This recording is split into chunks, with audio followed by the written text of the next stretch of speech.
The clock had barely struck 3 a.m. when the door creaked open, but I didn't hear it.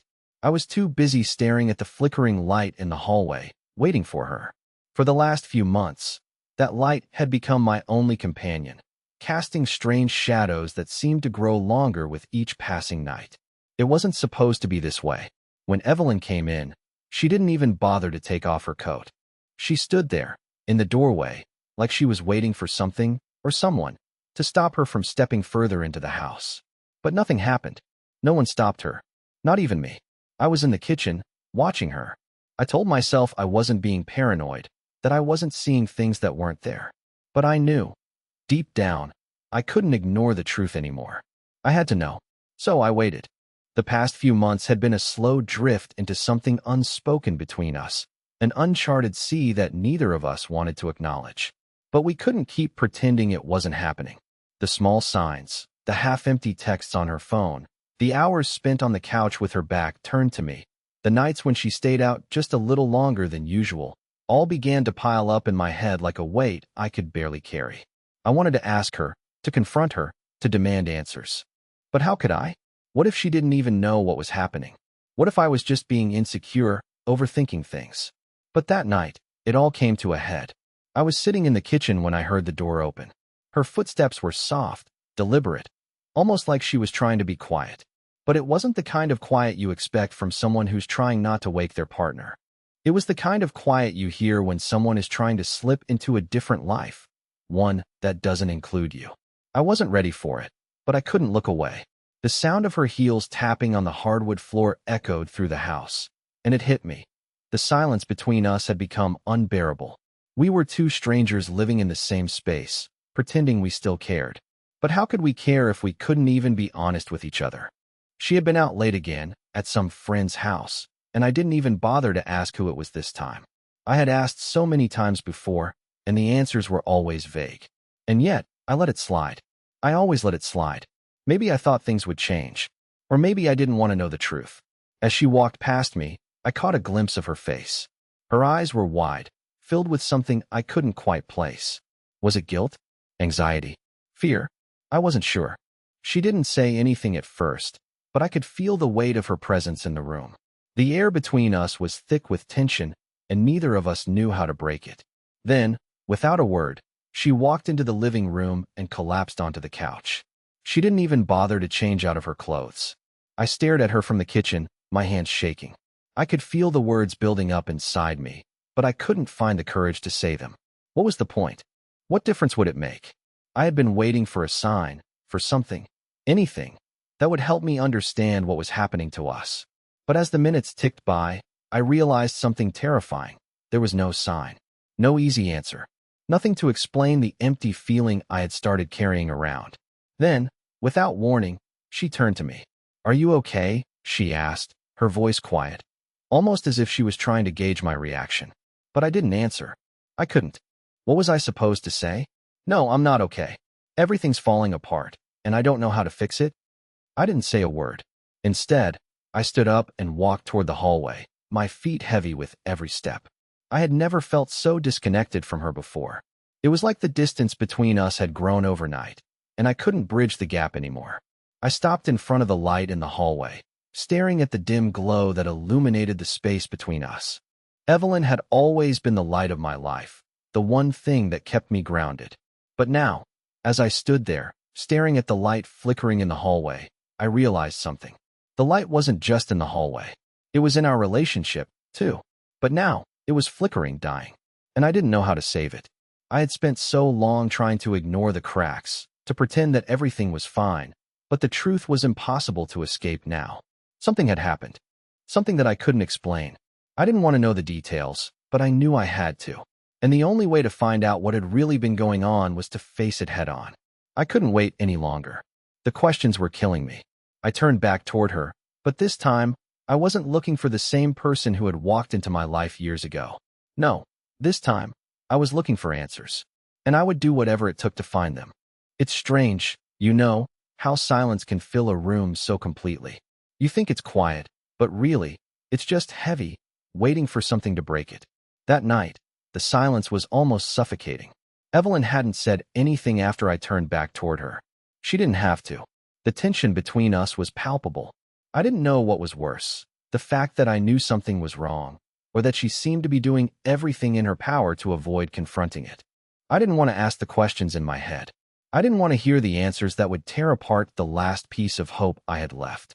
But there I was, standing in the hallway, torn between staying and leaving, torn between pretending everything was fine or finally facing the truth.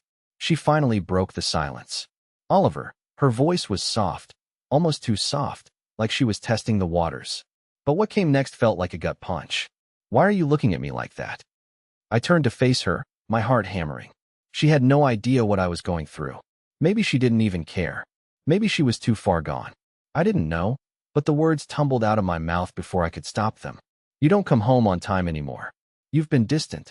I don't know what's going on, but I can't keep pretending that everything's okay. My voice was unsteady, but I couldn't help it. I felt the walls closing in around me. Evelyn didn't respond right away. She just sat there, staring at me with those unreadable eyes of hers. I wanted to reach out, to shake her, to get her to speak, to tell me what was happening. But something in her gaze held me back. It was like she was seeing something in me that I didn't even recognize. Finally, she sighed.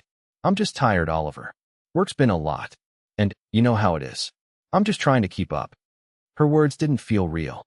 I had heard that excuse 100 times before, but there was something in the way she said it this time that felt rehearsed, too perfect. Like she had said it so many times to herself that she believed it, even if I didn't. I don't believe you, I said before I could stop myself.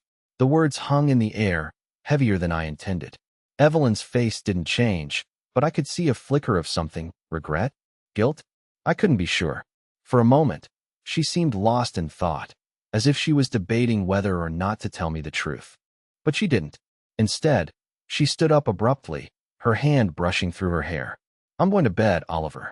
I'm tired. We'll talk tomorrow. She turned to walk away, and I couldn't move. I couldn't stop her. Part of me wanted to demand answers right then and there. But another part of me, the part that was still in denial, wanted to believe her. She was just tired, right? Everything else was in my head. But the weight of the silence between us felt like it was closing in, and I knew that I couldn't live like this anymore. I had to know the truth, whatever it was. After she disappeared into the bedroom, I sat there in the darkness, staring at the wall. I couldn't keep pretending that everything was fine.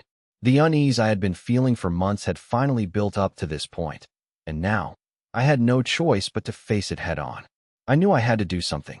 I couldn't keep waiting for her to fix it, because I had a sinking feeling that Evelyn wasn't the person I thought she was anymore. I couldn't ignore it. I had to know. And somehow, some way, I was going to find out the truth. I couldn't sleep that night. The silence in the house was unbearable. Evelyn was in the bedroom, probably pretending to be asleep, and I was left in the dark, wrestling with my thoughts. My mind kept going back to the same thing, the message on her phone. I can't stop thinking about what we did last night. I need to feel you again. Those words wouldn't leave me. Every time I closed my eyes, I saw them flashing in front of me. I tried to convince myself I was overreacting. Maybe it was just a mistake, a weird, meaningless text. But deep down, I knew better. People didn't send messages like that without meaning it. The thought of her being with someone else, someone I didn't know, twisted my stomach in ways I couldn't describe. I had to find out more. I had to know the truth. I spent the next few hours pacing the living room. My eyes kept darting toward the hallway, toward the bedroom where Evelyn lay, probably unaware of the storm that was brewing inside me. I didn't want to invade her privacy. I didn't want to become the kind of person who snoops through her things. But I couldn't help myself. I stood there for a long time, staring at her phone on the counter. It was still there, waiting for me to pick it up again. The temptation was too strong. I grabbed it, holding my breath as I unlocked the screen. My hands were shaking as I scrolled through her messages, her emails, everything. I needed to know who M was. I had to know. And then, I found it. There was a series of messages, all exchanged over the last few weeks. They weren't just flirty banter or innocent conversations. No, they were intimate. There were times when she'd talk about missing him, about how she couldn't wait to see him again. I felt like the ground was slipping from under me as I read each message. It was all so real, too real. But one message stood out above the rest. Meet me tomorrow. I have something special planned. My heart raced. Tomorrow? She was going to meet him tomorrow. I didn't know what to do with myself. I stood there, frozen in place, the phone still in my hand. The truth was staring me in the face, and yet I couldn't comprehend it. I wanted to confront her, to throw the phone at her and demand answers. But something stopped me. Maybe it was fear. Maybe it was the dread of hearing the truth out loud. What would I do if she admitted it? I took a deep breath and made a decision. I couldn't keep living in this limbo. I had to confront her. I had to know everything. I couldn't keep pretending like this was just a bad phase. But as I set the phone down, I realized something else. The truth wasn't just about Evelyn anymore. It was about me, too. What did I want from this relationship? What was I willing to fight for? And could I really handle the truth if it was worse than I imagined? I didn't have the answers. But I knew one thing for sure. Tomorrow would be the day everything changed. The morning came too quickly, as if time had decided to fast forward. I barely slept, the weight of the night's discovery hanging over me like a dark cloud. I knew something had to give. I couldn't keep pretending like nothing was wrong. When I walked into the kitchen, Evelyn was already there, sitting at the table, sipping her coffee. She looked normal, almost like nothing had changed. But for me, everything had changed. I was staring at a woman I no longer recognized, a stranger who had just betrayed me in ways I couldn't even begin to process. She smiled at me when I walked in, but I couldn't return it. My heart was still racing, my mind still reeling from the messages, from the lies. "Morning," she said, her voice casual, too casual. "Morning," I replied, trying to keep my voice steady. I wasn't sure how much longer I could keep this up. The lies, the pretending, it was suffocating. I couldn't take it anymore. "Evelyn," I began, my voice shaking slightly despite my best efforts. "We need to talk." Her smile faded just a little, and she set her coffee cup down, her eyes narrowing slightly. She could tell something was off. Maybe she was expecting this moment, but I wasn't ready for what would come next. She stood up slowly. "What's going on, Oliver?" I didn't answer right away. Instead, I walked over to the counter, grabbed her phone, and held it out to her. "I found this last night," I said, my voice steady now, but my hands were trembling. She froze when she saw the phone in my hand. I watched her face closely as I handed it to her. I saw the instant recognition, the shift in her expression, but she didn't take it. Not right away. I don't know what you're talking about," she said, but there was no conviction in her voice. It was more of a defensive reflex than anything else. I could feel my pulse racing. "I read your messages, Evelyn," I said, trying to keep my composure. "I know about him. The one you've been meeting behind my back." Her face drained of color. It was the first real emotion I had seen from her in days, and it hit me like a punch in the gut. She was caught. There was no denying it now. The truth was out in the open, and I was watching her crumble under the weight of it. Oliver." She stopped, unable to form words. I didn't wait for her to finish. "You're meeting him today, aren't you? Tomorrow, or whenever? What else am I supposed to think when I see those texts?" My voice cracked, but I couldn't stop it. I needed to know everything. No more lies. No more avoiding the truth. She looked away, her eyes darting to the floor. I had never seen her so vulnerable, so exposed. For the first time in years, she didn't have the answers. She didn't have the calm confidence that usually made her seem untouchable. She was a shell of the woman I once knew. "I'm sorry," she whispered, and it felt like an eternity passed before she spoke again. "I never meant for it to happen. It just did." I didn't know how to react to that. Her words hit me harder than I expected, but at the same time, they felt like the emptiest thing she could say. She was apologizing, but it wasn't enough. It wasn't enough to erase what she had done. It wasn't enough to undo the trust she had shattered. "Who is he?" I asked, my voice low, barely audible. "How long has this been going on?" She opened her mouth to speak, but closed it again, unable to form the words. I could see the guilt in her eyes, but it wasn't enough. I needed more than just guilt. I needed answers. "He's someone I met a few months ago," she finally said, her voice barely above a whisper. "It was a mistake, Oliver. I didn't mean for it to go this far. It was just supposed to be an escape. I didn't know what I was doing." "An escape?" I repeated, the words tasting bitter in my mouth. "From what, Evelyn? From me? From us?" She nodded, tears welling in her eyes. "I don't know. Everything felt so suffocating. And then I met him, and it was like a spark. I was stupid, I was selfish, and I don't know how to fix it." I didn't know what to say to that. How do you respond when the person you love admits they've been living a lie for months? How do you even begin to understand why they chose someone else over you? The room felt colder now, like the distance between us had widened beyond repair. She was standing there, tearfully admitting her mistake, but I didn't know how to forgive her. How could I? You should go, I said, the words slipping out before I could stop them. It was the only thing I could think of. I couldn't look at her anymore, couldn't pretend like everything was okay when it was clearly broken. She stared at me, as if she couldn't believe what I was saying. Oliver, please don't do this. But I had to. I couldn't stay in this moment with her anymore. I couldn't look at her face, knowing she had chosen someone else over me. I walked away from her, feeling the weight of everything crashing down around me. I had just lost the person I loved most, and the worst part was, I didn't even know if I could ever trust her again. I don't know how much time passed after that conversation. It felt like hours, but in reality, it was probably only a few minutes. Evelyn was still standing there, frozen, as if waiting for me to take back my words, to tell her that I hadn't meant it. But I didn't. I couldn't.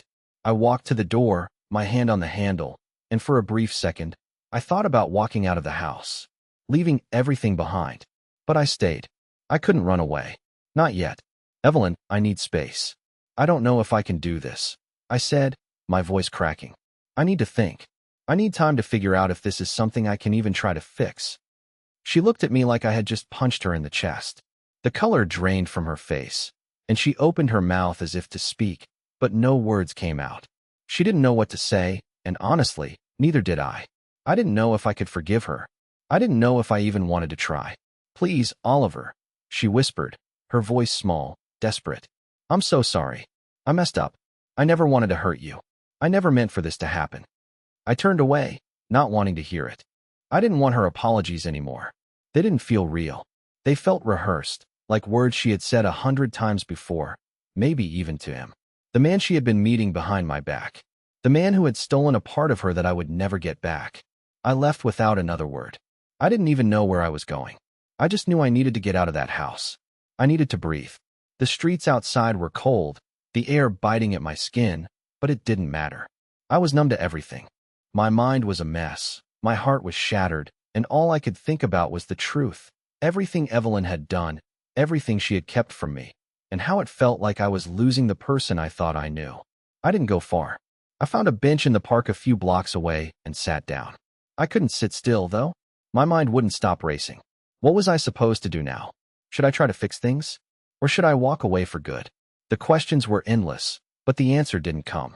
My phone buzzed in my pocket, and for a moment, I thought it might be Evelyn. But it wasn't. It was a message from an unknown number. I think we need to talk. Meet me at the usual spot. M. My stomach dropped. The name was like a punch to the gut. It was him. The man who had stolen Evelyn's attention, her affection. I stared at the message for a long time, my hands shaking. I could feel the anger rising in my chest, the need for answers, for closure, for whatever this man had to say. I had no idea what I was going to do, but I knew one thing for sure. I wasn't going to let this go. I stared at the message for what felt like hours, my mind fighting with itself. Part of me wanted to ignore it, delete the text, and walk away from everything. Just forget the whole mess. But the other part of me, the one that was still in pain, still searching for answers, couldn't let it go. Who was this man? What did he want from me? Why had Evelyn chosen him? I needed to know. I had to know. The message had been clear. Meet me at the usual spot. I didn't know where that was, but I didn't need to. In the back of my mind, I already knew. It was a small cafe on the corner of Pine and 6th Street. Evelyn had always gone there when she needed to think, when she needed space. It was her escape, a place where she could hide from everything. Me, our life, whatever it was that had been missing between us. And it was there that I had to confront the man who had somehow come between us. I didn't think twice. I grabbed my coat and left the park, my thoughts spiraling as I walked. My heart beat in my chest like a drum, each step feeling heavier than the last.